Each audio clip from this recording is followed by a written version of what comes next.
पाठ 2 मात्रा परिचय। बच्चों, इस पाठ से हम मात्राओं के बारे में जानेंगे। स्वर हम लोगों ने पिछले पाठ पर पढ़ा था, स्वर और व्यंजन वर्णमाला।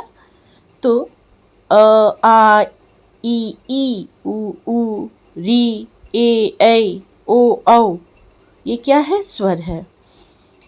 स्वरों का जब व्यंजनों के मूल रूप से मेल होता है तो स्वर अपने मूल रूप में न लिखे जाकर एक अलग चिन्ह के रूप में लिखे जाते हैं, और ये चिन्ह क्या कहलाता है? मात्रा। जब व्यंजन के साथ स्वर जुड़ते हैं तो मात्रा के रूप में जुड़ते हैं। अगर मानिए कि शब्द है अजगर, यहाँ अ स्वर शब्द में पहले आ रही है तो ये अपने मूल रूप में होगी।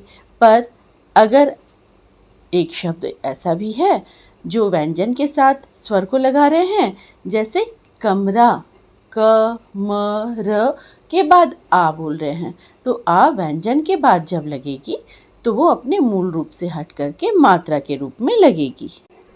11 स्वर आपने पढ़ा था और 11 स्वर के अलग अलग चिन्ह हैं, और ये चिन्ह मात्रा कहलाते हैं। केवल अस्वर की कोई मात्रा नहीं होती, क्योंकि ये सभी व्यंजनों के साथ जुड़े होते हैं। किसी भी व्यंजनों का उच्चारण करते हैं तो अंत में अ की आवाज़ आती है। इसका मतलब है कि अस्वर सभी व्यंजनों के साथ जुड़े होते हैं, इसलिए इसका कोई मात्रा नहीं होता।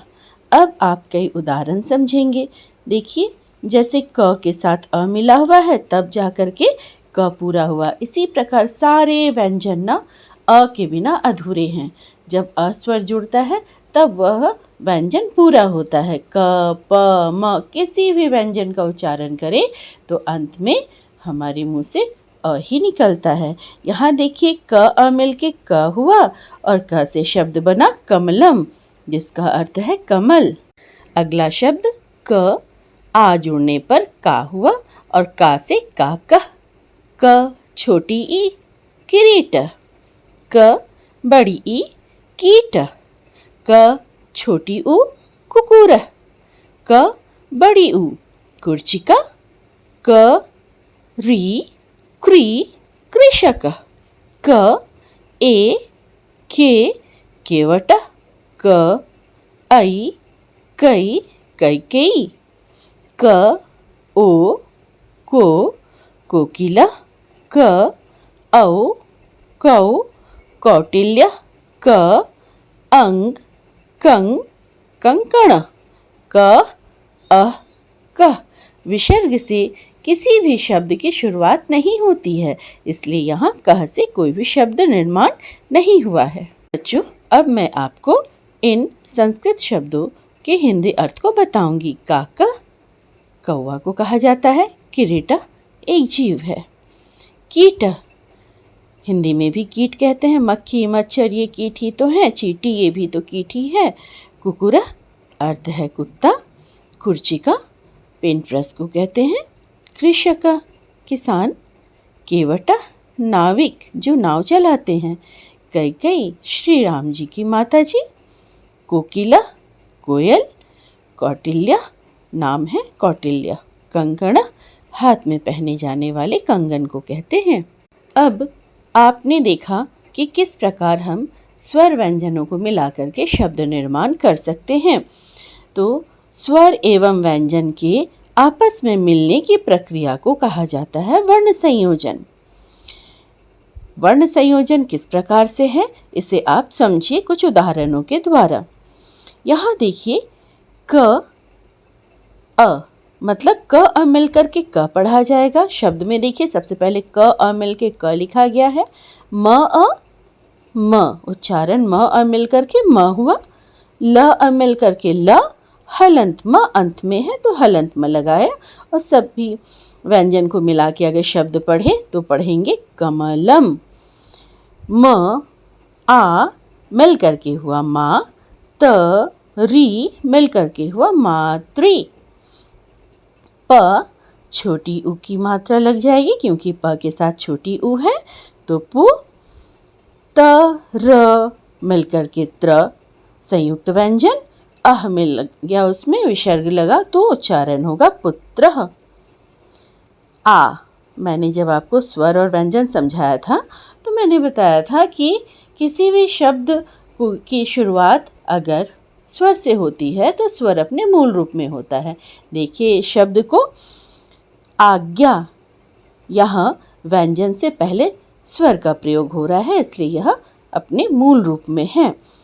तो आ, ज य मिल करके ज्ञ बना और आ व्यंजन के साथ है, वो भी व्यंजन के पीछे, तो स्वर अपने मूल रूप में ना होकर मात्रा के रूप में होती है। तो यहाँ देखिए आ, फिर ज य मिलकर के बना ज्ञ और आ की मात्रा आज्ञा। यहाँ भी देखिए स्वर से शब्द की शुरुआत हो रही है, इसलिए ये मूल रूप में है। छोटी उ, द य संयुक्त द्य, आ मूल रूप से हट के मात्रा बन गई तो हो गया द्या, उद्या। न अ मिल करके बना न और हलंत म।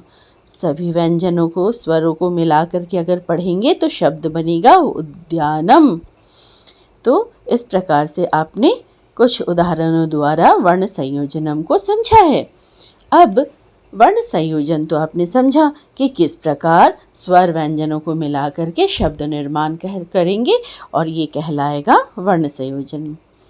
अब शब्द से जब हम लोग स्वर और व्यंजन को अलग अलग लिखते हैं तो उसे कहते हैं वर्ण विच्छेदनम।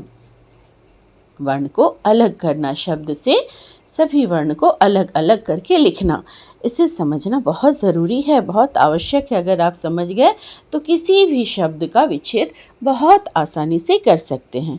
यहाँ देखिए पहला शब्द जो लिखा हुआ है नरः। नरः में पहला वर्ण है न। न उच्चारण, जब भी आप शब्द का विच्छेद करेंगे ना तो उच्चारण करेंगे, क्योंकि सभी व्यंजन के साथ अ स्वर जुड़ा होता है, तो न में से अ को पहले अलग करना होगा। देखिए यहाँ हलंत न जमा अ। अब रह गया र के साथ विसर्ग है, तो जमा र, हलंत र और अह। नरह को कैसे विच्छेद किए? न के साथ अ को अलग कर दिया और र के साथ अह को अलग कर दिया। फिर है कोकिला।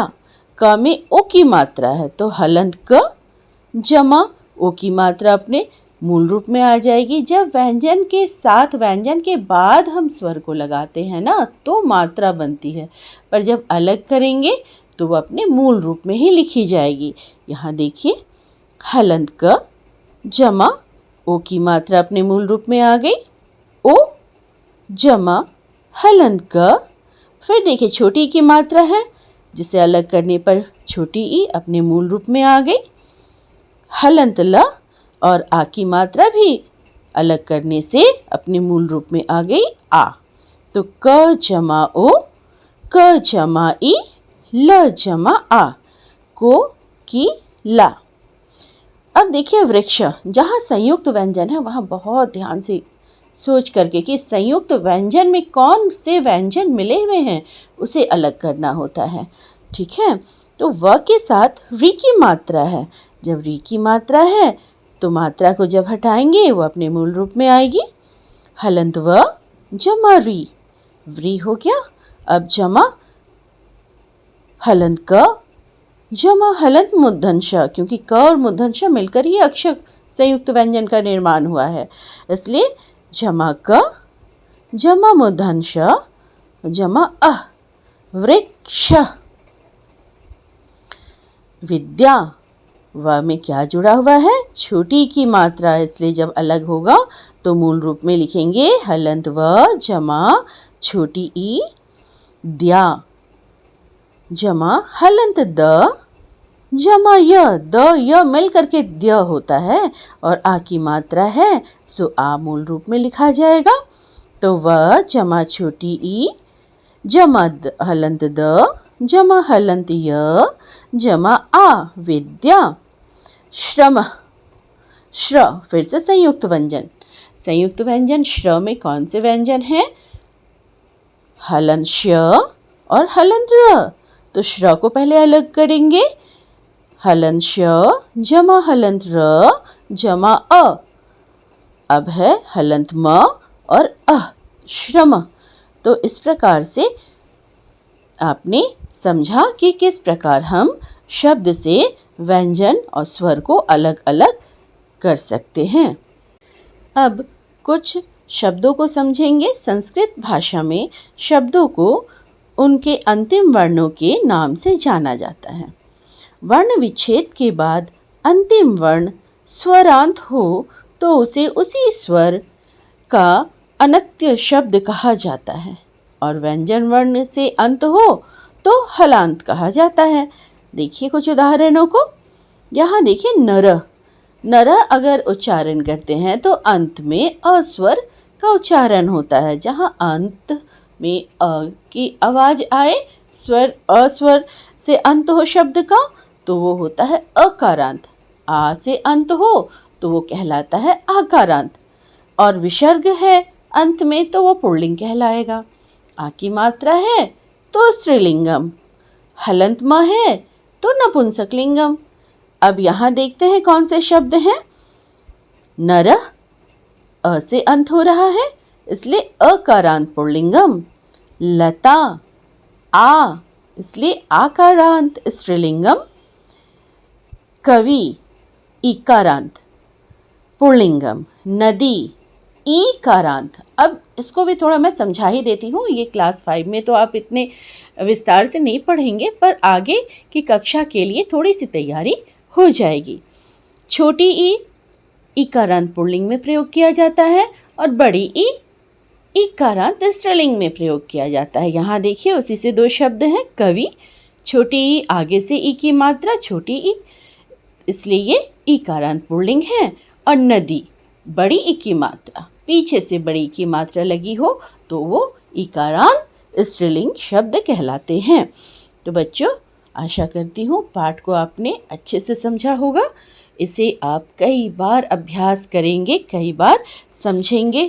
कुछ शब्द को खुद ही वर्ण संयोजनम और वर्ण विच्छेदनम के साथ ही आप क्या करेंगे ना, अभ्यास करेंगे। अभ्यास करने से ही आपके मन में जो डाउट है वो क्लियर होते जाएंगे। फिर आपके मन में कोई संदेह नहीं होगा, क्योंकि ये अभ्यास से ही आप इसे और अच्छे से जान सकते हैं।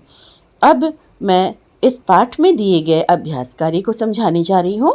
इस पर ध्यान दें। अधोलिखितेषु वर्ण संयोजनम वर्ण विच्छेदनम च कुरुत।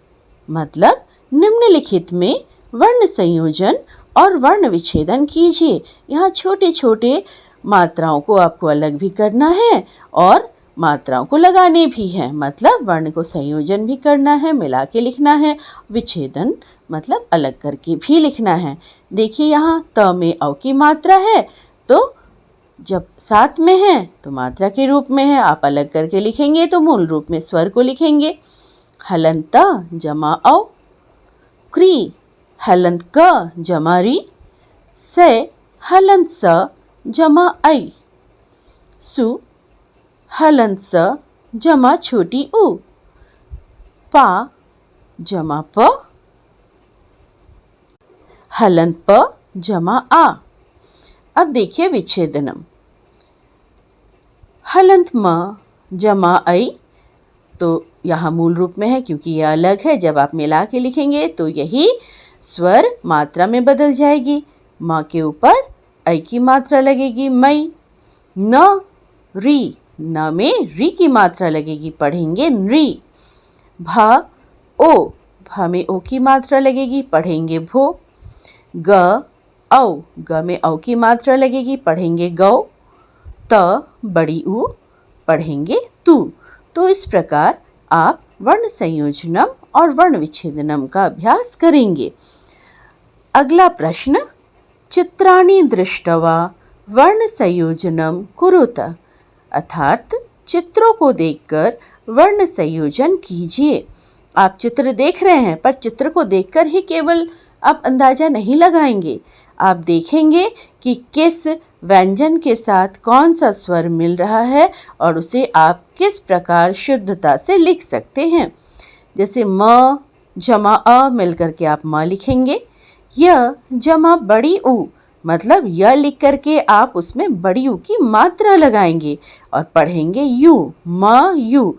र लिख करके आप उसमें विसर्ग लगाएंगे और पूरा शब्द बनेगा मयूर। अगला शब्द क अ मिल करके आप लिखेंगे क। प के साथ देखिए ओ है, मूल रूप में है, पर आप जब शब्द में लिखेंगे व्यंजन के बाद तो वो मात्रा के रूप में लिखेंगे। प के साथ ओ की मात्रा, त के साथ विसर्ग लगाएंगे और शब्द पढ़ेंगे कपोतः। अगला शब्द क ओ, मतलब क के बाद ओ को मात्रा के रूप में लगाएंगे, पढ़ेंगे को। क छोटी ई, मतलब क में आगे से छोटी ई की मात्रा लगाएंगे और पढ़ेंगे की। ल अह, लह, पूरा मिला के पढ़े तो कोकिल। क आ, मतलब क के बाद आ की मात्रा लगाएंगे, फिर क अह, कह, का, कह। च अ मिल करके होगा च, ट अ मिल करके ट और क आ मिल करके का, चटका। तो कितना आसान है ना। आप वर्ण संयोजनम कितने आसानी से कर सकते हैं। अब कुछ वर्ण को विच्छेद करके भी लिखना है शब्द में से। चित्राणि दृष्ट्वा वर्ण विच्छेदनम कुरुत, चित्रों को देखकर वर्ण विच्छेद कीजिए। आप यहाँ देखिए अश्वः, अ तो स्वर है, स्वर को तो अलग नहीं किया जा सकता है, तो ये अपने मूल रूप में ही लिखा जाएगा। इसके बाद है बिना डंडे का तालव्य श, मतलब ये पहले से ही अधूरा है, तो आप तालव्य श लिख करके उसमें हलंत लगाएंगे और व फिर विसर्ग का चिन्ह लगा हुआ है, इसलिए आप हलंत व लिख करके अह लिखेंगे।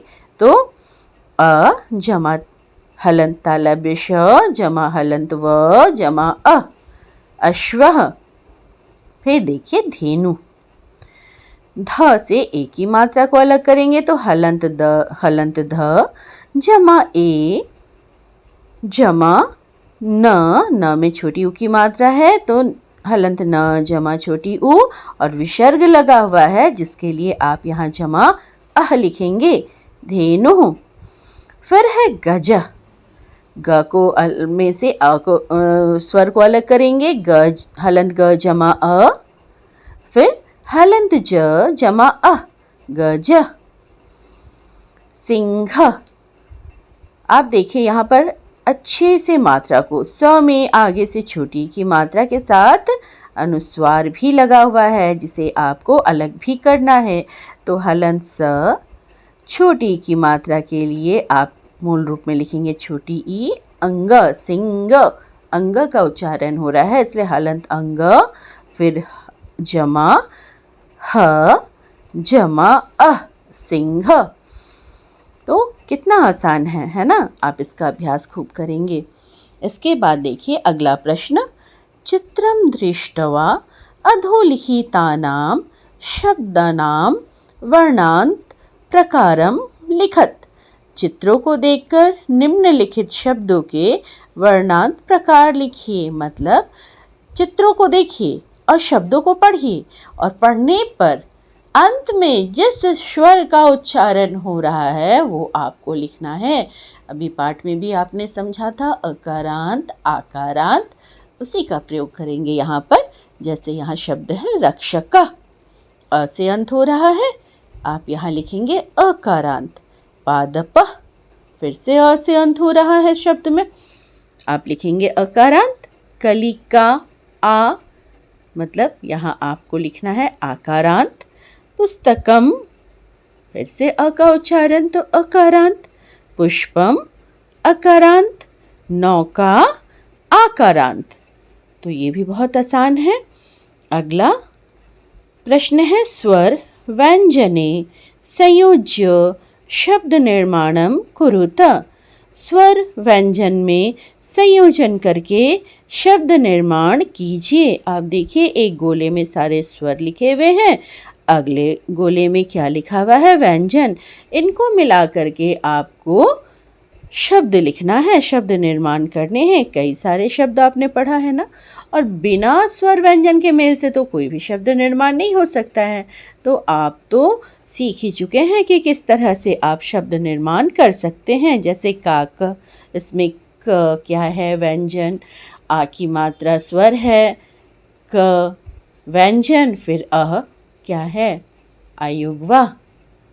तो आपने देखा ना, इस प्रकार से आप कई शब्द लिख सकते हैं। काकः, कपूतः, नौका, पुष्पम। तो इस प्रकार से आप सारे व्यंजन और स्वर को मिला करके कई शब्द निर्माण करके लिखेंगे।